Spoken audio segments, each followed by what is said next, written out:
Untuk mencapai pemahaman Allah wujud, kita harus berani lompat pagar atau nerobos pagar istilahnya.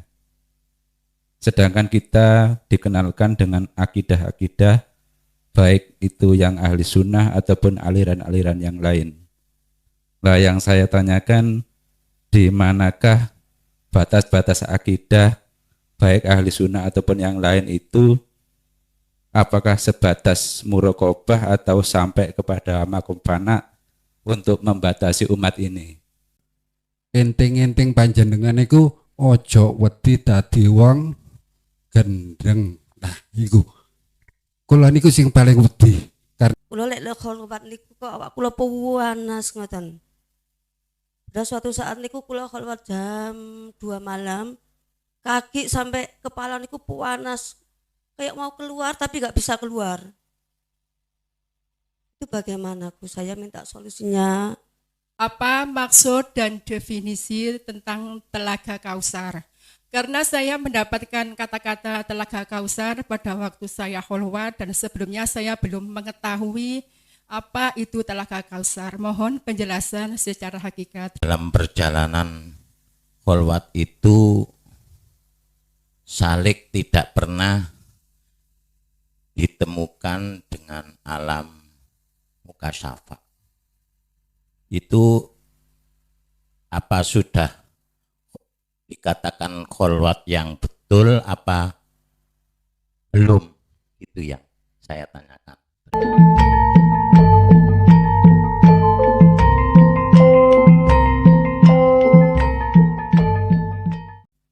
Assalamualaikum warahmatullahi wabarakatuh. Dumateng Guson, kula nyuwun ada satu pertanyaan. Untuk mencapai pemahaman Allah wujud, kita harus berani lompat pagar atau nerobos pagar istilahnya. Sedangkan kita dikenalkan dengan akidah-akidah, baik itu yang ahli sunnah ataupun aliran-aliran yang lain. Nah, yang saya tanyakan, di manakah batas-batas akidah, baik ahli sunnah ataupun yang lain itu, apakah sebatas muraqabah atau sampai kepada makom fana untuk membatasi umat ini? Begitu Gus, terima kasih. Wassalamualaikum warahmatullahi wabarakatuh. Waalaikumsalam warahmatullahi wabarakatuh. Batas-batas di antara air tawar dan air asin itu ketika saat jenengan iki sudah ditarik Allah, dijadab Allah ning makom fana. Ini batas-batasnya. Akidah dalam ahli sunnah wal jamaah kita atau dalam akidah yang lainnya mengatakan bahwasanya manusia asalnya tidak wujud atau mati, hidupnya karena dihidupkan, wujudnya karena diwujudkan oleh Sang Yang Wujud. Hidupnya sebab dihidupkan oleh Sang Yang Hidup. Oke. Niki adalah proses kita di dalam akidah secara syariah sampai kali kula. Tapi sadar atau tidak sadar kita sebagai manusia tidak hanya terdiri jasmani tapi juga rohani. Ingat, Allah kasih mata jasmani ini untuk menyaksikan wujudnya makhluk. Allah kasih matanya hati ini untuk menyaksikan wujudnya Allah. Itulah yang disebut asyhadu alla ilaha illallah.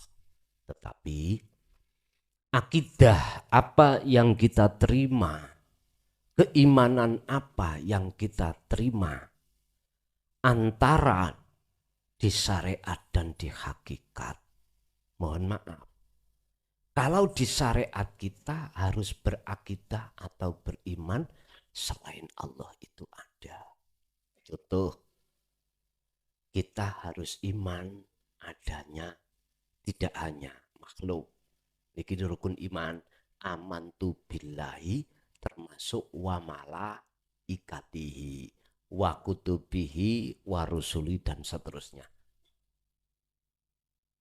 Resiko jikalau kita masih di akidah seperti ini. Walaupun adanya makhluk itu sebab diadakan oleh Allah. Sehingga beliau sebagai utusannya. Ini tauhid kita belum murni. Belum murni. Jenengan kali kula mesti susah, khawatir jikalau dihadapkan Allah takdir yang gak enak. Mesti hati niki medongkol. Itu pasti, Pak. Karena kita masih menganggap dan beriman tentang wujud itu sakliyane Allah masih wujud. Dan ini miturut hukum syariah memang. Karena syahadat itu ada dua. Tidak hanya bersaksi terhadap wujudnya Allah, juga wa asyhadu anna Muhammadar Rasulullah. Cuman pertanyaannya, bisakah kau mengesahkan Allah di dalam syahadat loro? Akhirnya ada yang mengatakan syahadat tunggal. Niki prosesnya jenengan wajib untuk berakidah bahwasanya yang wujud tunggal hanyalah Allah.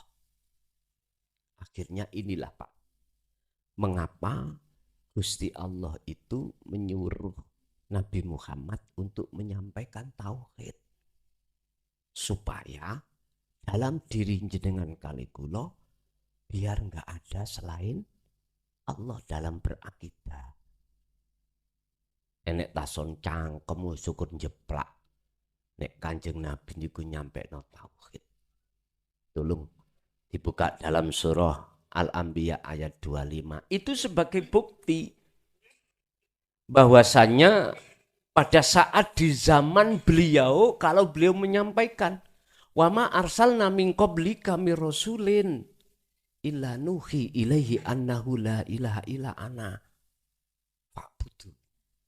Muhammad, aku enggak tahu, enggak pernah aku ngutus utusan sebelum dirimu kecuali wajib mengemban dan menyampaikan terhadap umatnya masing-masing tentang tauhid la ilaha illa ana.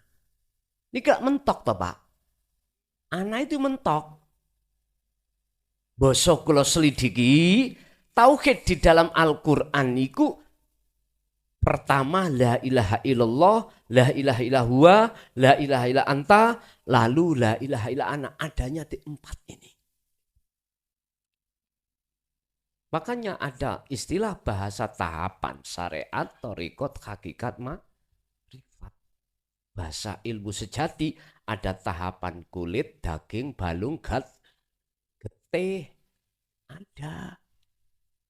Sehingga ada istilah dulur papat, 5 panjer. Itulah bahasa Jawa. Dan bahasa Jawa ini sama dengan bahasa Quran. Miturut saya dalam pandangan tauhid. Bagi orang yang tidak mengenal ilmu sejati, kenalnya hanya ilmu syariat, mesti nyalahno. Iku ajaran sesat iku. Jangankan Pak ilmu sejati. Sudah jelas-jelas genah-genah saya menyampaikan dengan bahasa Quran. Dengan bahasa tauhid di dalam Quran ini masih dikatakan sesat, apalagi beliau-beliau para romo yang menyampaikan dengan bahasa Jawa. Padahal Allah mengutus utusannya dalam kaum itu disesuaikan dengan bahasa kaum itu sendiri. Jadi Bapak Ibu, letak batas daripada kita berakidah secara syar'i dan hakiki itu ada di mana? Kalau di muraqabah belum. Di muraqabah masih ada 2. Masih ada ana abduka wa anta rabbi, kula niki kawula jenengan Gusti dan jenengan iki pangeran kula. Dari sifat wujud masih ada dua. Ada yang diwujudkan ya, yaitu disebut makhluk, ada yang memwujudkan disebut khalik. Muraqabah, dekat. Nek dekat berarti masih ada jarak. Kalau ada jarak berarti ada wujud dua. Lah batasnya itu ketika jenengan ditarik Allah ke fana, alam fana, baru hakul basir, makrifat. Karena yang wujud tunggal hanyalah Allah subhanahu. Tapi pertanyaan nih, jenengan iki diletakkan khos apa khawasul khawas dalam makrifat. Kalau khos ya wis akali wis tebal, tapi nek khawasul khawas cuman hati yang esa, akal iki masih berfungsi, sehingga ketika saat kewajiban datang ya dilakoni, larangan datang ya ditinggal nih. Waktu ini mangan luwe genah, waktu ini kerja. Tapi yang host tadi orang ngerti apa-apa, wis ngene yo karepku, ngono yo karepku. Lah kedua-duanya ini di mata Allah sama-sama kekasih Allah. Kasih wonten.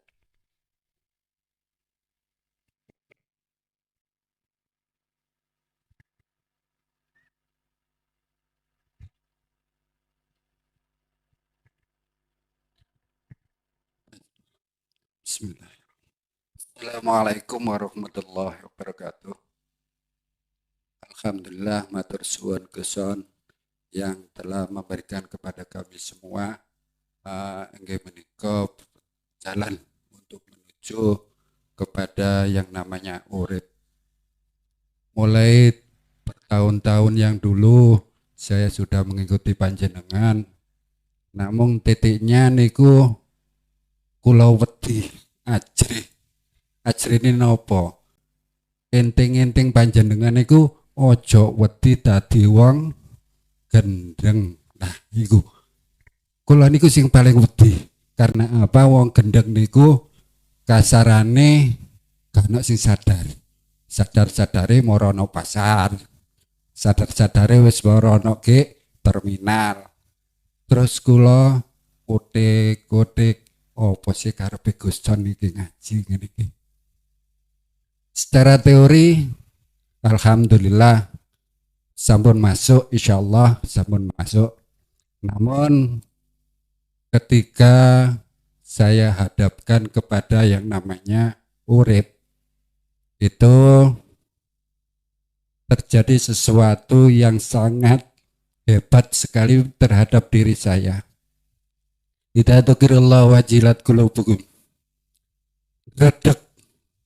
Gredeg niku mboten saged dihentikan, mboten saged dilereni. Wis sing bingung, sing lemes, sing apa sedaya numpuk. Dados niku terjadi ketika saya mendengarkan panjenengan dan saya praktekkan. Lah kejadian seperti itu saya mundur lagi. Mosok Allah yang sudah nyawiji isih ana rasa gredeg, wedi, bingung. Iki berarti durung sampai. Terus kula maju malih. Maju, alhamdulillah wajilat qulubukum niku tasih wonten, namung sampun sekedhik sampun kula atasilah kasarane.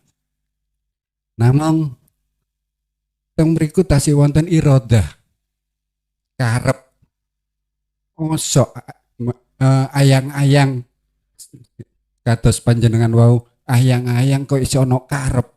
Iki karepe sapa? Nah, mosok nek wis nyawiji iso ana karep, nek berhadapan kalian tiyang lak bahaya sekali. Sak ucap iku iso dadi kedaden. Wonten. Niku kula nyuwun pituduh panjenengan ya napa caranipun keranten niki kula sampun sepah. Terus terang kula kepingin sekali innalillahi wa inna ilaihi rajiun. Mutu mati sebelum mati. Niku kepingin ngadep Allah. Keranten kula sendiri sebagai santri panjenengan slidikake keterangan-keterangan panjenengan iku semampu kula ingkang kula serap kula praktekaken walaupun secara mandiri. Itu saya minta panjenengan untuk menjelaskan kepada kami, khususnya kepada saya. Matur suwun. Assalamualaikum warahmatullahi wabarakatuh. Waalaikumsalam warahmatullahi wabarakatuh. Wajilat kulubuhum niku sebagai proses berkurangnya wujud selain Allah dalam ketiadaan. Berangsur-angsur itu nanti akan hilang. Saat jenengan iku estu Gusti Allah naruh atau menarik atau meletakkan di makom makrifat setelah fana itu, maka wajilat kulubuhum itu mesti ditiadakan Allah. Dan juga irodah, kehendak dalam diri makhluk itu pasti Allah tiadakan, akhirnya dadi kehendaki ingsun Allah. Urusan ketemu makhluk lain untuk berkehendak, apakah bahaya? Pak Gusti Allah iku luwih paham katimbang kita. Gak mungkin Gusti Allah iku nyeplak wong sing gak salah. Gak mungkin.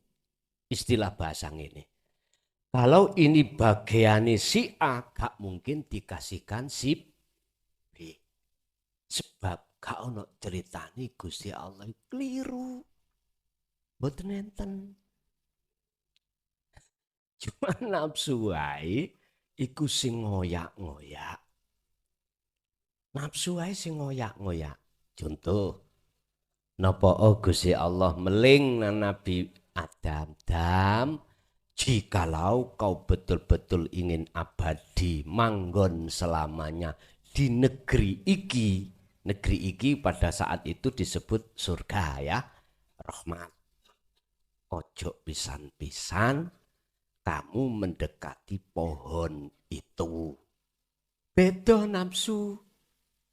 Nek nafsu ngomong, kui nek kepingin kekal terus di dalam negeri ini, cedek ono dan panganan buah itu. Sebab khuldi itu maknani kekal, sapa sing mangan iku mesti kekal. Lali Pak mbek pesen Gusti Allah, kebalikane. Itu tadi. Artinya apa? Kalau kita lalai, gak sadar, sing duwe wujud iku Allah. Sing duwe kehendak irodah iku Allah. Itu tadi saenake. Kasih sayang terhadap sesama boten wonten. Yang ada hanyalah ingin menang sendiri. Bapak Ibu hadirin rahimakumullah. Dados Pak, nek estu sampun ditarik Allah di dalam alam fana dan makrifat, mongko gak usah khawatir apa jikalau munculnya kehendak iku kehendak Allah mesti sifate Rahman Rahim. Urusan masalah wedi, aku kok gendeng dan lain sebagainya, itu sebetulnya bisikan nafsu dalam diri kita supaya kita terhenti. Wa yasudduna an sabilillah. Surat Ibrahim ayat 3. Nafsu dan bolo tentarane nafsu iku Pak ngalang-ngalangi supaya jenengan boten tindak terus, supaya mandek, tidak terus sampai kepada makom fana dan makom makrifat bertemu Allah. Terus ya napa? Andai kata saya masih di posisi napa sik wedi teko gunung, ya wis rapopo. Sing gawe wedi ya Gusti Allah. Ngoten mawon. Berarti sampai nek wis yakin sing gawe wedi ku Allah sebagai proses jenengan supaya tidak berhenti anggene eling nang Gusti Allah. Bukrotau wa asila. Bukroh iku berarti pagi sampai sore, sore sampai pagi. Atau bahasa yang sering kusebutkan baik siang maupun malam, berarti 24 jam. Lah proses sampean ada di berapa jam? Ya udah. Sing penting gejo ono sak mampu jenengan tentang masalah dzikir niki. Mekaten. Nggih. Ibu mungkin ada, kita kasih kesempatan. Nggih. Monggo mike.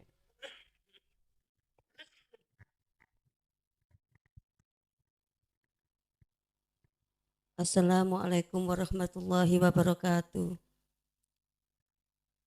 Niki di luar tema nggih Gus, napa sing kula alami sakniki? Kula lek kholwat niku kok awak kula panas ngoten. Pada suatu saat niku kula kholwat jam 2 malam, kaki sampai kepala niku panas, kayak mau keluar tapi nggak bisa keluar. Itu bagaimana Gus? Saya minta solusinya. Setiap saat itu badan saya itu nggak enak kayak orang di apa ya Gus, ditandangi gitu loh.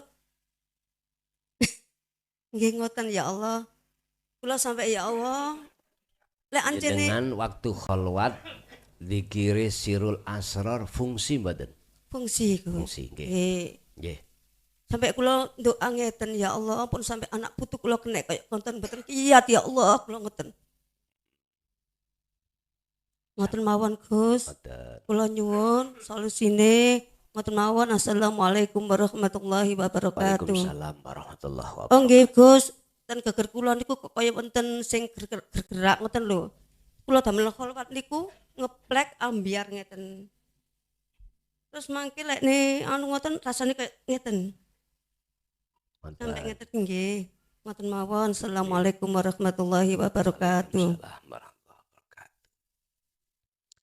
Dimanapun jikalau ada hak ketemu batil mesti tarung. Perkara hak dengan perkara batil mesti tarung. Jenengan posisi kholwat berarti perjalanan ninggalno dalane nafsu nuju dalane Gusti Allah. Dikira terus nafsu ridho, mboten ridho. Nafsu akan masuk satu yastakhibunal hayatad dunya. Membikin ati sampean kali kula niki mencintai selain Allah. Enggak bisa nafsu lewat jalan itu. Kedua, wa yasudduna an sabilillah. Jenengan dihalang-halangi dari jalan Allah supaya ditarik lagi berjalan di atas jalan nafsu. Dalane nafsu mek situ napa ndadekno ati iki lalai nang Gusti wis dengan jalan apapun fungsi ini wonten mriku. Kalau lewat ini juga nggak bisa, terakhir nafsu itu wa yabhunaha iwaja. Tengah dalan jenengan berjalan di atas jalan Allah dipuklek. Ngerti dipuklek? Dibegal, dialihkan. Sing asale betul-betul lillah, sekarang kok ya tengah dalan ono kekarepan sakliyane lillah. Bisa jadi. Intine nafsu itu tidak akan pernah ridho jikalau ada satu hamba yang di dalam hatinya ada keinginan perjalanan untuk menuju dan bertemu Allah. Lah panas wau ikut tembung secara dohir atas gapnya antara hak dan batil. Lah niki apa selamanya? Boten Bu. Boten. Lah saran saya, janganlah jenengan berkholwat itu hanya ketika saat jenengan ini di tempat khusus saja. Lakukanlah di tengah-tengah tempat rame. Sebab Gusti Allah sampun dawuh dalam surah Ali Imran, ya ayyuhalladzina amanu dzkurullaha qiyaman wa qu'udan wa ala junubihim. Lakukanlah kholwat atau kesadaran eling dzikir nang Allah iku baik dalam keadaan berdiri, duduk ataupun berbaring. Artinya segala keadaan secara umum. Iku coba jenengan lakukan. Jangan hanya mengandalkan kholwat secara khusus saja. Nah, perkara apa yang ditampilkan Allah di muka jenengan kados ngeten-ngeten ya. Kalau boleh saya katakan, kalau jenengan saged memahaminya, ngapunten ingkang kathah. Iki wis dibujuk kabeh dereng. Ana sing dereng ah. Ada wis ngene ngene. Orang mengatakan bahasa rokok itu mesti ada prosesnya, papir, nggih, mbako, cengkeh. Iku kesebut sedaya. Artinya Allah memproses panjenengan Bu miturut cara Allah sendiri yang kadarnya itu tidak memberatkan jenengan. Sebab Allah tidak akan mungkin memberikan beban di atas kemampuan hambanya sendiri.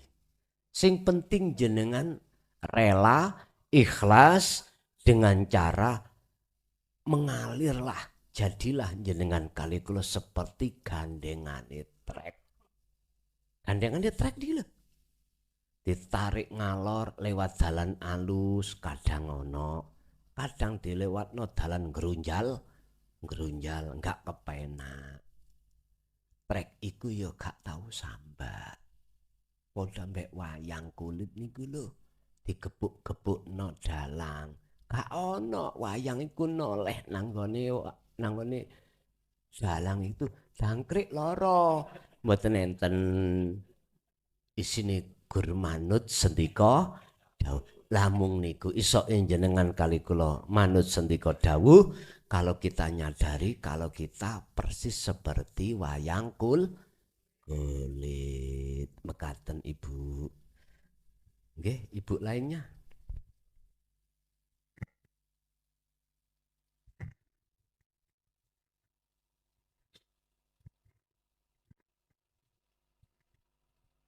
Assalamualaikum warahmatullahi wabarakatuh. Ini saya mau pertanyaan singkat saja.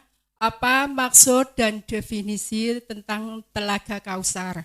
Karena saya mendapatkan kata-kata Telaga Kausar pada waktu saya kholwat dan sebelumnya saya belum mengetahui apa itu Telaga Kausar. Mohon penjelasan secara hakikat. Terima kasih. Assalamualaikum warahmatullahi wabarakatuh. Waalaikumsalam warahmatullahi wabarakatuh. Telaga Kausar itu adalah satu tempat yang menyumberkan, memunculkan sesuatu itu akan membahagiakan terhadap siapa yang meminumnya. Telaga itu adalah tempat, Al-Kautsar itu sesuatu yang seluruh hati umat manusia menginginkan. Tapi mayoritas ketika di dunia tidak menginginkan. Al-Kautsar, mohon maaf, itu sebetulnya ma'ul haya, air kehidupan. Apa air kehidupan itu? Kalau saya proses namanya takwa adalah ilmu, amal, istiqomah. Berhubung bab masalah ma'ul haya atau ilmu tauhid itu tidak dijelaskan oleh para alim ulama secara umum, maka kita nggak ngerti. Padahal itu yang dibutuhkan.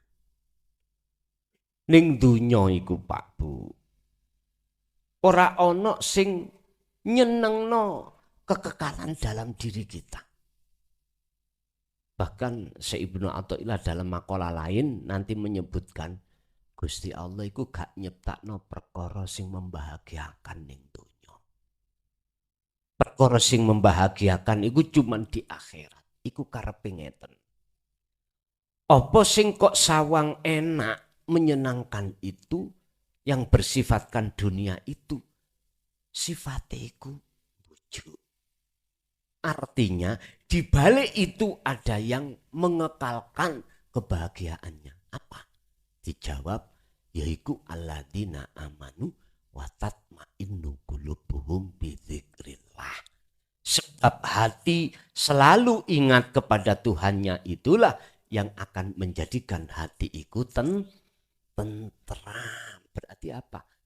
Dzikir itu sebagai wasilah, sebagai pertemuan jenengan kalian kula. Berarti ketentraman hati yang abadi itu jatuhnya ketika bertemu Allah karena kekal. Selain Allah gak kekal. Ibaratin jenengan gak ada garwa kaya Arjuna. Dicukur ganteng. Nek umur 90 peot. Wis bringase mang wis gak ono wis. Nguber putune wis mboten kuat. Berarti gak kekal. Ora awak dhewe sing umur 70 lho Pak. Lungguh kesuwen ngadeg goleki cagak. Lah nggih to? Nggih. Wis ngono kuwi lah. Jadi yang dimaksud makalah Syekh Ibnu Athaillah niku gak ono ning donya iki Allah menciptakan sesuatu yang bahagia. Itu maksudnya karena tidak kekal. Nah sekarang di balik itu ada yang kekal. Apa? Alam akhirat. Dan di mana alam akhirat? Ya di sela-sela alam dunia ini. Makanya kata Rasul, kamu akan bisa sampai ke alam akhirat. Kuncinya cuma satu. Wa dzakarallaha katsiran. Al-Ahzab 21 temriku. Jadi yang dimaksud Telaga Kausar satu tempat yang menyumberkan keabadian. Ibaratnya syariat kuwi nek ngombe banyu Telaga Kausar gak ngelak selawas lawas ya niku maksudnya. Nggih. Ibu tasik wonten setunggal kas.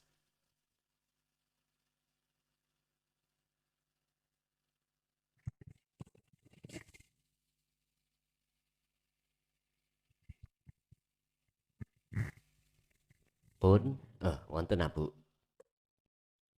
Nek mboten enten kula alihkan nang Bapak. Monggo Pak setunggal kas.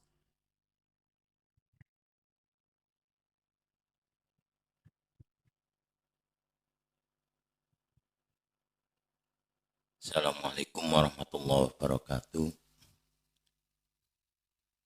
Dan saya Gus badhe tanglet masalah salik dalam perjalanan kholwatnya sudah berusaha bidayahnya betul, tidak merasakan dirinya yang kholwat, semuanya Allah.